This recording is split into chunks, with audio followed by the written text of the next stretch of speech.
Sí. Buenos días, doctor. Hola, buenos días. Tengo la grata noticia de informarles que hemos logrado Buenos encontrar días. más Buenos que días, doctora. suficientes Gracias. centros de salud a nivel nacional. Cada uno ampliamente equipado ¿Respire? con oxígeno, camas y equipo de bioseguridad para salvaguardar al personal médico y a la población. Estamos orgullosos que nuevamente hemos comprobado que nuestra labor es en beneficio de todos los hondureños. Nos complace informarles que hemos creado el sistema de salud más eficiente de toda Centroamérica. Nuestro compromiso Es con la gente. Escuchábamos las palabras del excelentísimo ministro David Williams sobre su implacable lucha contra el COVID-19. Todas las radios y televisoras pueden volver a su programación. Buenos días, doctora. Buenos días. ¿Cómo se siente, no? Ay, vamos. Vamos a ver, don Rigo. Hay que hacerle el chequeo. Estamos. Tenemos que revisar los pulmones.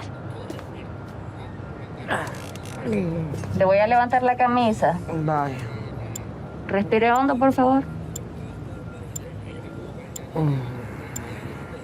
Otra vez.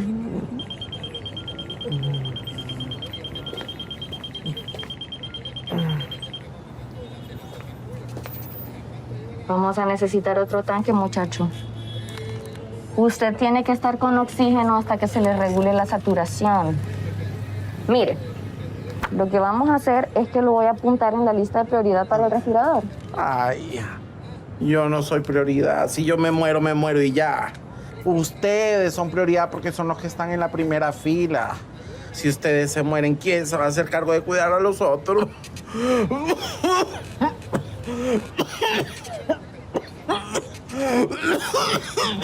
Tengo que ingresarlo. Además, nosotros estamos aquí para ustedes, don Rigo. Ay, mamá. Aquí ustedes hacen más de lo que deben. Bueno, de todas formas ya lo anoté. Adiós, don Alberto.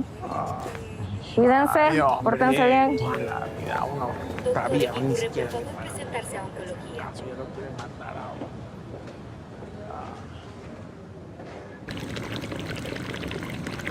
uno. ¿Dónde nos vinimos a encontrar, babetío? Sí. Es una locura. Uy, sí lo es. Vamos a salir de esta. Ya vas a ver. Salir de esta está como en chino. No, mira que aquí no hay nada. Aquí estamos por nuestra cuenta. Muchos se recuperan. Los jóvenes, sobre todo. Si a nosotros los viejos nos dobla. Lo bueno es que nosotros ya vivimos. Bueno, eso sí. Ay, Dios mío. En lo que hemos terminado. Lamentable, va. Rigo, ¿alguna vez pensaste que algo así podría ocurrir? La pandemia. No, fíjate. Nunca. Y eso que a nosotros solo gangas nos ha tocado vivir, ¿no? Ay, las dictaduras militares, los golpes de Estado, ajá, el trance 450, el robo del seguro, el de las elecciones, y ahorita con los hospitales móviles. Sí. Y el huracán Mitch. El Mish fue cosa seria, Rigo. También fue una gran oportunidad para hacer negocios a costa de la vida de la gente.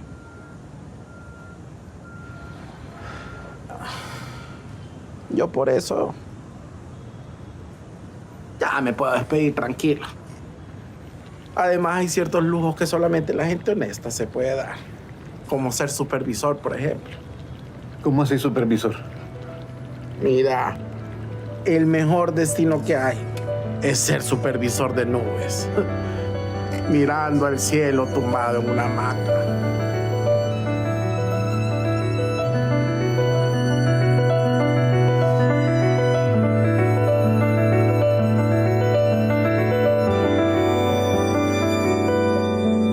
Mascarilla 3x10, mascarilla 3x10, 3x10 la mascarilla 3x10, 3x10 la mascarilla 3x10.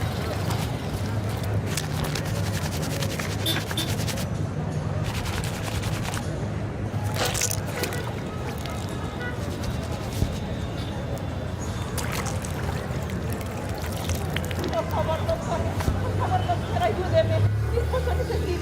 hacemos? Necesito oxígeno, por favor, ayúdenlo. No podemos hacer nada. Vamos, Arturo, colabora. Vamos, Arturo. No, doctor, no. Espere, a ver. Todavía está vivo. Señora. Por favor, ayúdenlo. Señora, lo siento mucho. No, doctor, no Pero no me tenemos diga oxígeno. eso. No puedo hacer nada No más. me lo diga. Ayúdenme, él está vivo todavía, doctor. Doctor.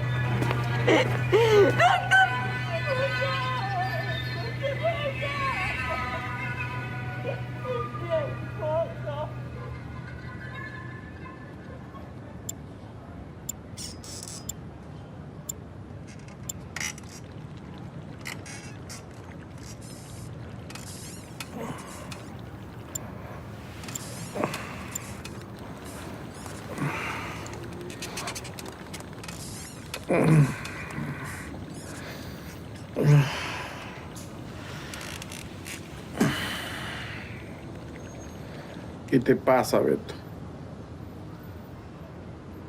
No, nada, güey. A ver, que no nada se ahoga. Es que solo me queda medio día de oxígeno, Rico.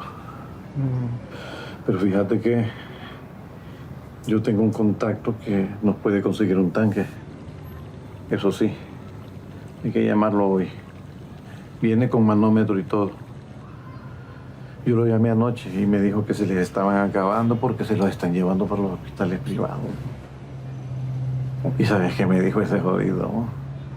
Mire, abuelito, me dice, yo se los puedo llamar hoy, pero primero tengo que tocar base aquí con la gente porque esos cuestan 18,000.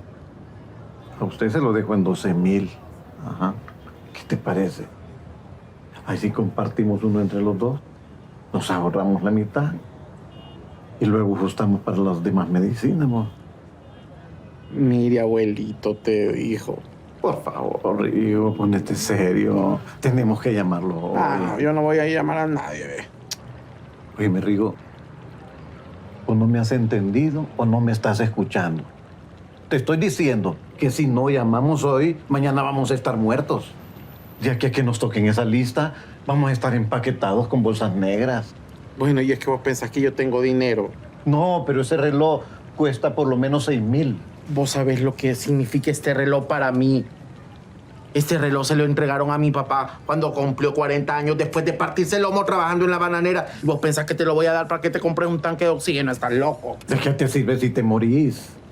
Aprovecha que lo tenés, para eso es el reloj. No, el reloj es para ver la hora, Beto. Además, esos tanques de oxígeno ya los pagamos más de 50 veces con el dinero que nos han sacado. No puedo creer que seas tan puritano. Ni en la peor de las circunstancias te podés despabilar.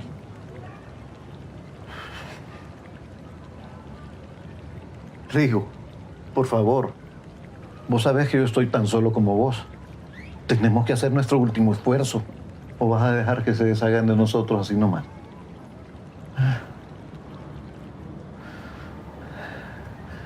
Por favor, Rigo.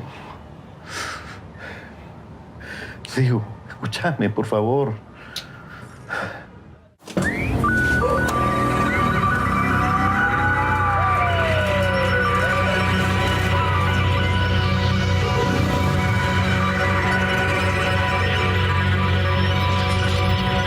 ¿Y de quién es? De un don que está ahí al fondo.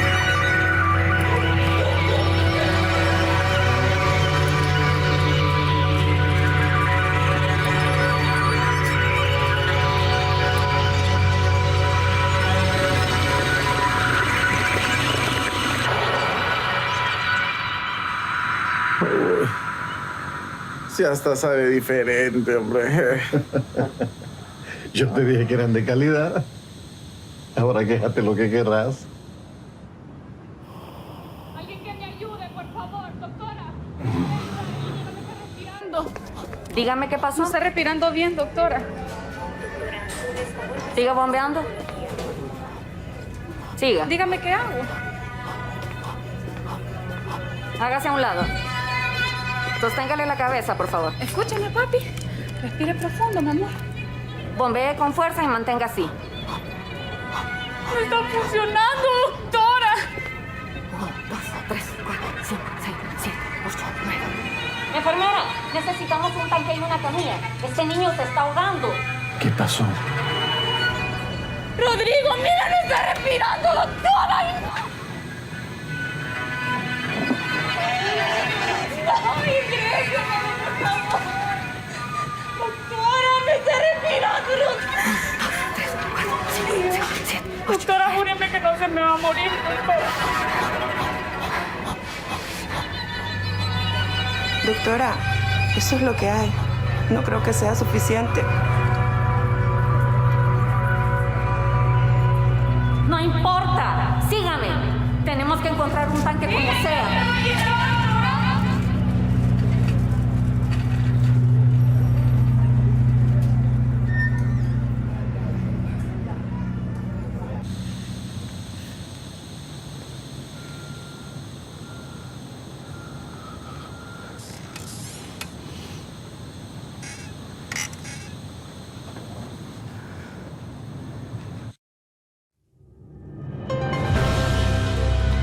En otras noticias, el día de hoy fue condecorado el ministro David Williams por su destacada labor en el área salud. Escuchamos sus palabras. Quiero recibir este premio con la mayor de las humildades. Agradezco ampliamente al Gobierno de la República, a los miembros de esta sala y al cuerpo diplomático por su arduo trabajo en el manejo de esta pandemia. No ha sido un camino fácil. El equipamiento y mejora del sistema de salud es una tarea compleja. Han sido muchas las noches de desvelo, Lo conseguimos. cansancio y Conseguimos un planificación. tanque de Tema oxígeno para salud su hijo. es una tarea Va a estar compleja. bien. Han sido muchas las noches de desvelo, cansancio y planificación. Todo para poder brindarle a la población la atención que se merece. Que nuestros hechos hablen por sí solos. Muchas gracias.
Bienvenidos, bienvenidas, bienvenidas todas las personas aquí presentes a este conversatorio sobre migración y pandemia, narrativas a través del arte. Tengo el agrado hoy de poder presentar este excelente grupo de panelistas quienes estarán compartiendo sus experiencias y reflexiones en relación a la creación del documental Tenemos que hablar de Honduras, un documental que se presentó el día de ayer, y el cortometraje que recientemente acaban de ver, que es Supervisores de Nubes. El día de hoy me acompañan Mikey Graff, ustedes seguramente la podrán conocer desde su biografía, es artista visual y rapera grafitera hondureña. Tenemos también a Ricardo Elner, representante del Consejo Nacional Anticorrupción aquí en Honduras. Parte del equipo de los creadores del cortometraje Supervisores de Nubes. Tenemos también a José Luis Recinos, quien es actor protagónico dentro del cortometraje y también es director de la Escuela Nacional de Arte Dramático en Honduras. Y William Aguilar, quien es el director de cine de este hermoso cortometraje. Bienvenidos a todos por estar aquí presentes y vamos a iniciar esta conversación. Quiero comenzar primeramente con Mikey Graf. Mikey, ¿podrías por favor comentarnos, platicar acerca de qué te motivó a participar en este documental Tenemos que hablar de Honduras y realizar este recorrido por varios departamentos del país en tiempos realmente difíciles? Adelante. Bueno, buenas tardes Denia, buenas tardes Ricardo, José y William. Estoy bastante feliz de estar aquí, pues para participar en el documental sentí que como mujer joven, rapera e inmigrante, tenía todo lo necesario para poder participar en este documental, ya que he vivido en carne propia la migración, he vivido las necesidades, la violencia, la pobreza y todo aquello que te empuja a migrar fuera de tu país. Bueno, yo sentí que me podía poner en el lugar de estas personas.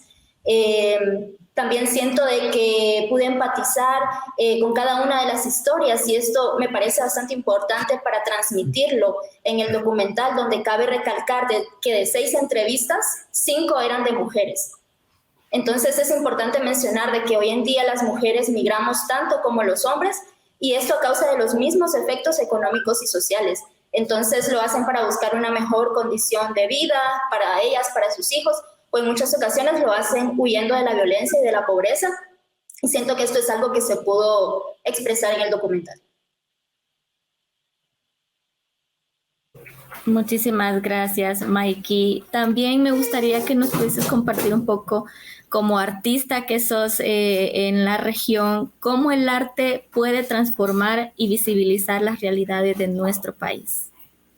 Bueno, yo pienso de que la juventud hondureña necesita una oportunidad, que puedan conocer algo más allá de la violencia, algo más allá de la delincuencia, de la pobreza, de las redes sociales, que sepan que en la vida pueden ser lo que quieran ser. Yo me he puesto a pensar qué pasaría si en las escuelas públicas a los niños y a las niñas se les enseñara a tocar un instrumento o llevar a una clase de danza o llevar a una clase de teatro o que pudieran aprender cualquier deporte. Estoy segura de que las mentalidades serían diferentes, porque el arte es tan importante porque promueve la participación activa de la mente, de las emociones, de la forma de pensar y así las y los jóvenes se sentirían protagonistas, se sentirían que tienen un papel importante en su entorno, en sus comunidades y así también puedan sentirse incluidos y puedan sentir que su voz es tan importante y que pueda ser escuchada.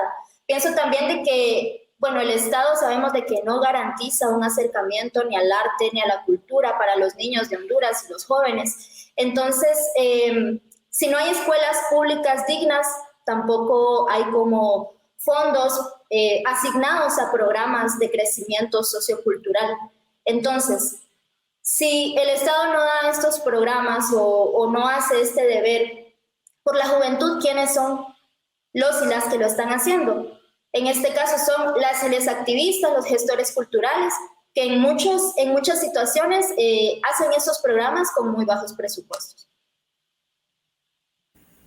Muchísimas gracias, Mikey. Y algo muy revelador que me llamó mucho la atención personalmente en el documental es el impacto que tuvo precisamente para el caso de Kelvin, su acercamiento con el arte, ¿no? De que de alguna manera la situación económica de violencia en el país termina arrastrando a las juventudes a pensarse en otros espacios de desarrollo, de tener una vida digna, ya que actualmente los gobiernos no están proveyendo de lo más básico, ¿no?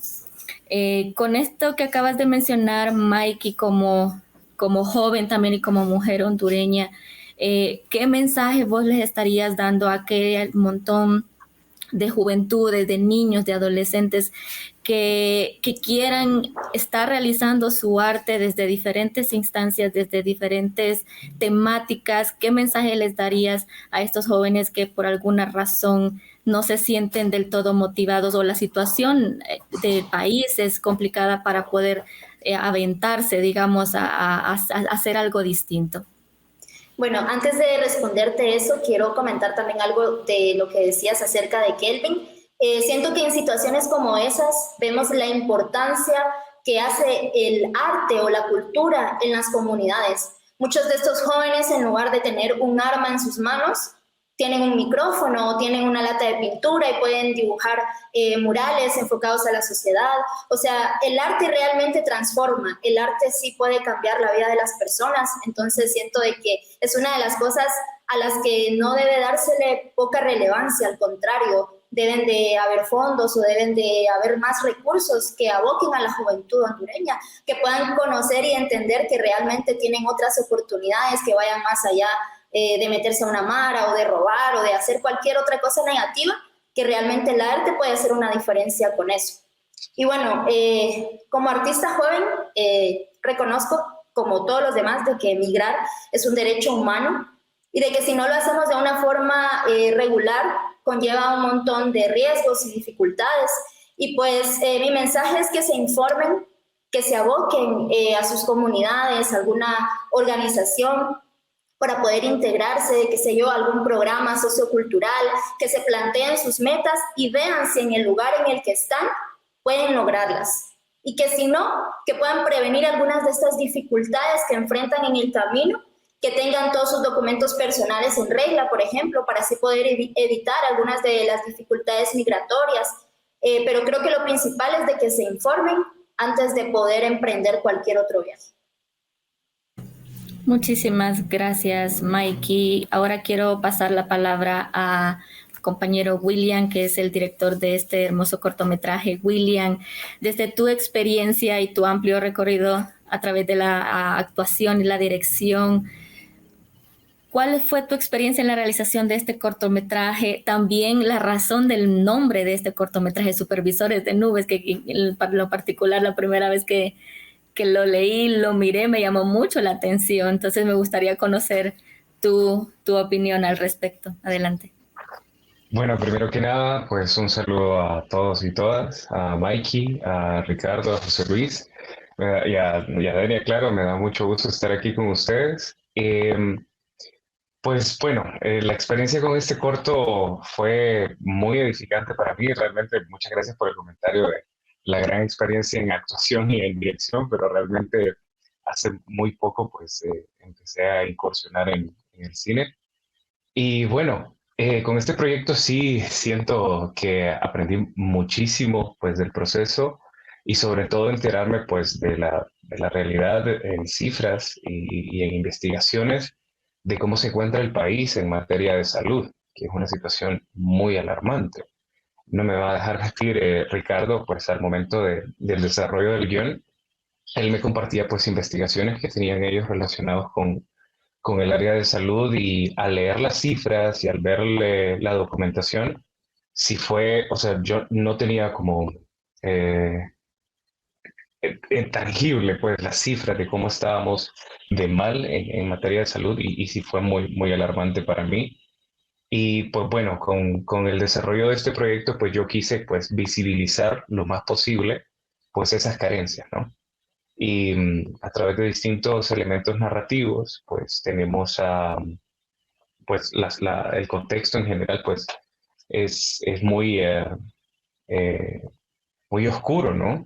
Y es más o menos es lo que podemos como ver en los centros de salud y en los centros de atención, pues cómo está la calidad en salud. Y a través de elementos narrativos, por ejemplo, lo que se dice en los medios de comunicación y la realidad, que es como tratar de resaltar eso, ¿no? De cómo se cuenta una historia muy distinta en los medios de comunicación, y es algo que pasa muy desapercibido. Yo considero que el cine es una herramienta muy poderosa pues para visibilizar en este tiempo en el que estamos ahora.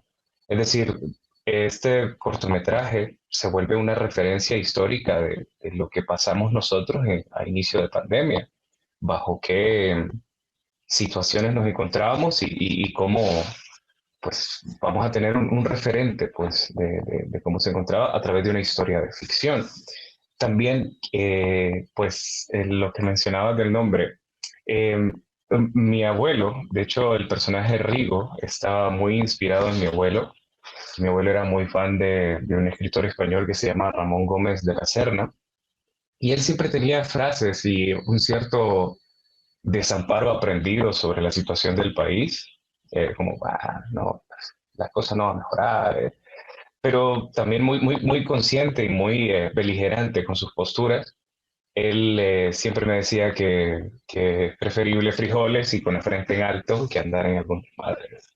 Entonces, al leer esta frase de Ramón Gómez de la Serna, de que no hay mejor destino que ser supervisor de nubes, acostado en una hamaca viendo hacia el cielo, pues siento que era como la matriz y un axioma eh, de la dignidad en sí, ¿no? Resaltar ese sentimiento de dignidad que tiene el pueblo hondureño, de que realmente somos una población muy digna y que hemos soportado todo tipo de adversidades y siempre mantenemos una actitud, bueno, tenemos la voluntad y la valentía de abandonar nuestro país por buscar un mejor futuro. Es decir, quien toma esa atribución realmente es una persona que está dispuesta a todo, ¿no? Y que también al mismo tiempo de estar dispuesto a todo, está expuesto a todo. No, o sea, la migración también, como decía Mikey, pues es un reflejo, ¿no? De la situación en la que nos encontramos, y el hecho de que una persona tome la iniciativa de emigrar, pues es muy lamentable también, y es un derecho. Pero ¿bajo qué condiciones ese derecho pues se ejerce? ¿Qué tienen que pasar los migrantes en las caravanas y en el recorrido? Entonces sí, bueno, en general el proyecto pues fue enfocado más que todo en eso, en visibilizar en materia de salud cómo se encuentra el país, y también pues resaltar esa dignidad. Muchas gracias, William. Quiero pasar ahora la palabra para Ricardo Elner, que es representante del Consejo Nacional Anticorrupción, y lo cual sé que estuvieron también involucrados en lo que es el guión de este bonito cortometraje. Ricardo, desde tu experiencia y como representante del CNA, ¿cuáles fueron aquellos motivantes que les llamó para hacer este cortometraje aunado a lo que acaba de mencionar William? Hola, Denia, compañeros, compañeras. Antes que nada, pues, agradecer este espacio, porque es un espacio en el que el Tribunal Anticorrupción podemos participar, podemos ofrecer nuestra perspectiva institucional. Creemos que lo hacemos desde nuestro aporte con la visión ciudadana en la cual nosotros creemos. Y así es como comienza toda esta historia de componer artísticamente estos relatos. El CNA, como organización de sociedad civil, pues si bien no somos el Estado, sí creemos que las tareas que nosotros tenemos, tanto desde la prevención a la corrupción como el combate frontal a la corrupción, debe de llegar a institucionalizarse, convertirse en políticas públicas, y aquí es donde va atravesada pues las diferentes manifestaciones. Creemos que, en nuestro quehacer, pues hemos logrado diferentes acciones, y desde generar un concierto, poder incrementar la conciencia ciudadana, hacer trabajos artísticos de pintura con muralistas, hasta venir a la parte cinematográfica, que fue totalmente gran experiencia, porque sabemos que esta herramienta, poder llegar al cine, poder transformar investigaciones que generalmente uno las ve en las noticias, pero llevarlas a graficarlas con grandes talentos como William, poder escribir, hacer, construir un guión, tener a José Luis como protagonista y poder ver la entrega. Entonces, son un montón de factores que se van componiendo, que se van aunando para darle forma a estas historias que son reales. No es algo que simplemente se nos ocurrió. Esto está basado en hechos reales a partir de una investigación del CNA durante la pandemia. Aquí en Honduras hay un caso famosísimo con los casos de los hospitales móviles que costaron 47 millones de dólares, ¿verdad?, al Estado de Honduras, pero el valor real eran 15 millones de dólares. Habían 32 millones de dólares que estaban pues defraudados. ¿Qué es lo que ocurre? Que nosotros empezamos a ver cuál era cómo la gente, cómo los ciudadanos y todos nosotros nos empezamos a ver afectados porque no teníamos espacio a dónde acudir y teníamos la promesa de que esto iba a pasar. Y de repente el oxígeno se empezó a gastar, no habían insumos, los médicos estaban totalmente pues vulnerados en sus derechos, etc. Y todo esto se recoge en este cortometraje, en esta expresión cultural y que nos hace ver la situación de cómo está el país y que seguramente esta situación ha ocurrido en otras naciones. Así que sí creemos y estamos convencidos como CNA que la expresión cultural es aquella que nos puede permitir visibilizar, poder nombrar, poder construir nuestra historia política, económica, social, cultural, para poder ver hacia adelante y para poder tener cimientos en nuestro presente. Muchísimas gracias, Ricardo. Y quiero pasar la palabra para José Luis. Desde su experiencia, José Luis, ¿cuál cree usted que es el impacto que tiene el arte en las juventudes? Y lo menciono directamente para usted como director de la Escuela Nacional de Arte Dramático, que trabaja con bastante población joven y de niños y adolescentes. Si nos comparte desde su experiencia. Claro que sí. Adelante. Muchísimas gracias, Denia. Qué gusto tener la oportunidad de compartir con todos, con todas y con todes en este espacio. Bueno, definitivamente, y no lo digo yo, ya hay estudios, ¿verdad?, científicos que revelan que el arte tiene un impacto poderoso en las personas que lo vivencian. Y mientras más pronto existe el contacto de los niños con el arte, pues efectivamente el impacto será cada vez mayor. Impacta en varios aspectos de la vida, ¿verdad? Porque los seres humanos pues somos cuerpo, somos mente y somos espíritu. Y el arte justamente vincula estos tres aspectos indivisibles del ser humano y lo pone en sociedad, ¿verdad? Porque no es solamente el individuo o lo que genera en el individuo, sino cómo el arte impacta en el individuo, pero también este individuo como parte del colectivo que se reconoce, ¿verdad?, a través de los demás. Los demás son un espejo para sí mismo, ¿no? Y en la medida en la que yo me reconozco a través de los demás, puedo también reconocer cuáles son mis potencialidades, cuáles son mis debilidades y fortalecerlas ambas, ¿verdad? Seguir potenciando mis habilidades y fortalecer las debilidades. Y creo que una de las cosas importantes que genera el arte, y con esto, por ejemplo, me gusta mucho la visión de la corriente del teatro del oprimido, que nos dice que el teatro, particularmente, que es a lo que yo me dedico, y el arte en términos generales, de una u otra manera, es un ensayo para la vida. A través del arte somos capaces de, reconociendo a nosotros y a nosotras y a nosotros mismos, reconocemos también nuestra realidad y la podemos analizar, la podemos visualizar desde múltiples aristas. Esto implica, como decía Mikey, tener la posibilidad de ampliar un rango de visión, ¿verdad? Ya no solamente pensar en el pequeño entorno en el que normalmente nos vivimos, que desafortunadamente en nuestro contexto suele ser un entorno bastante hostil, violento y bastante desesperanzador. Entonces, esa posibilidad de ver la realidad desde tantas perspectivas diferentes nos da la posibilidad de plantearnos la posibilidad de que esa realidad puede ser diferente, puede ser mejor. Y aquí creo que a partir de las vivencias que hemos experimentado de forma personal, porque el arte solamente tiene sentido cuando lo ha atravesado a uno. Por eso es muy importante, y Mikey lo comentaba y en el chat la gente también lo dice, ¿no? Que necesitamos que existan dentro de los programas de formación los espacios donde los niños, las niñas, los niños tengan espacio para vivenciar el arte, porque solamente en la medida en la que se vivencia, en esa medida es la que se puede apreciar verdaderamente y reconocer su efecto. Yo creo que en ese sentido el impacto mayor es la capacidad de reivindicar la alegría, que esto es algo de lo que casi nunca se habla, ¿no?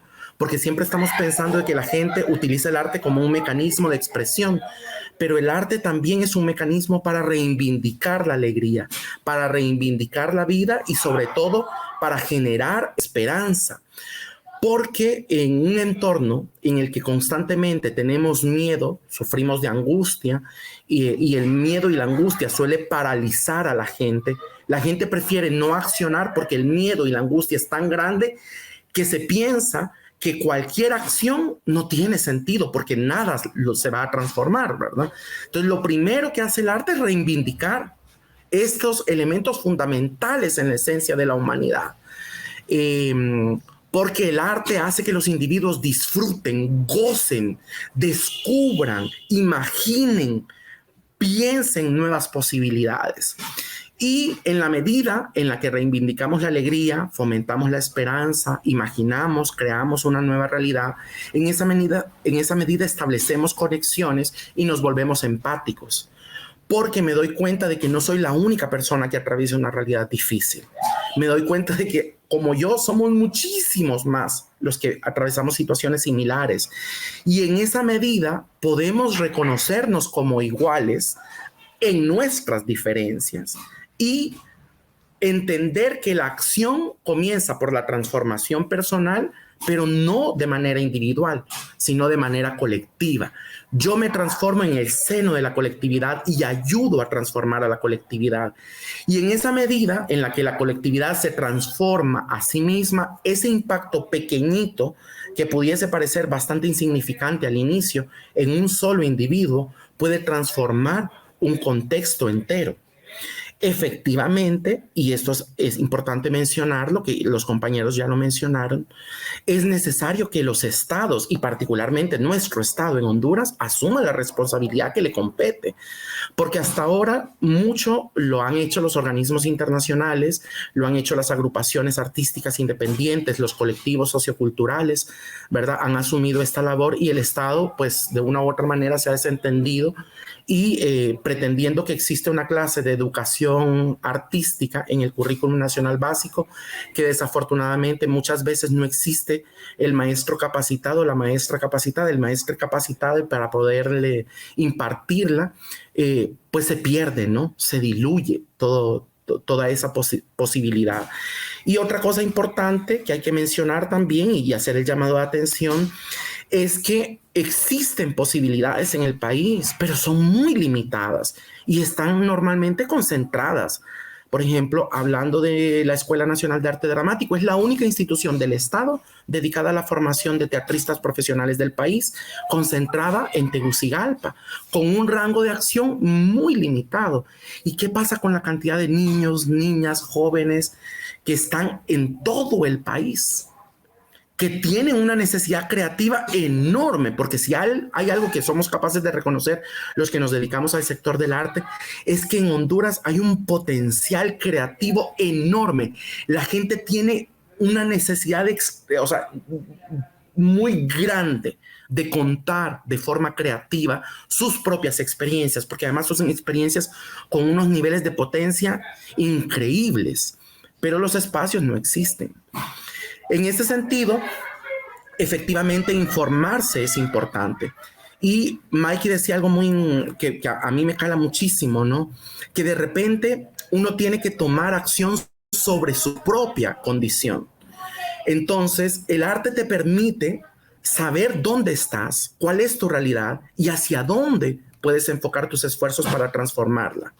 Si uno logra a través del arte determinarse como individuo, en esa medida puede imaginar posibles estrategias de solución a las dificultades que se plantean.